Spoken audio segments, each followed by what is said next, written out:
few changes to my website. This is my personal website, and if you go to the project section, you'll see all of my projects. Right now, this video will tell you how you can set up this website in your own computer and how this website works. So I'm adding this like for all of my projects so that it's like more presentable and it's just not a random GitHub link and you don't understand what this project is about. So you can read about the project here and the video will come right around here. When you click on show project, if the project is live, it will take you to its link. If it's not live, it will take you to its GitHub. This project is live, and as you can see, it works. This is the data about Northeastern Gym.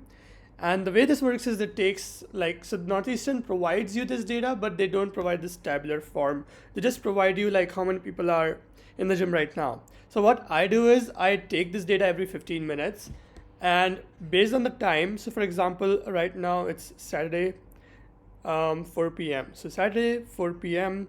I can come here and see, okay, Saturday, 4 p.m. It's like 20 people are in this floor right now. So might be a good time to go to gym. And based on this data, I can make decisions about when should I go to the gym, what time would be, it's like mostly empty so that I don't have to wait for weights.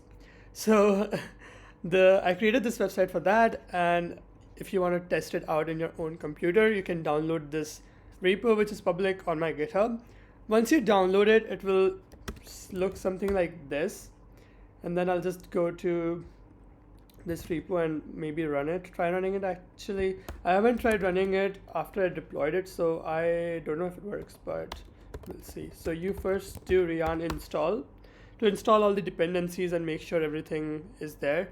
Then you just do yarn dev.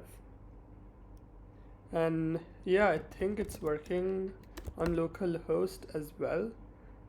And we'll see. Yeah, so yeah, you can run it on your local host. This data is all saved in database. It's coming. There's a cron job which runs the bot which scrapes this data, saves it to a Postgres SQL database, and after 2 weeks the data gets deleted so that we have new data if something changes in the gym. And these are the average of values from past data. So this provides you with the best possible results. Hopefully. I hope you like this project, and I hope this showcases my skills in D3.js, Next.js, React, TypeScript, Prisma, databases, and other stuff. Thanks for watching.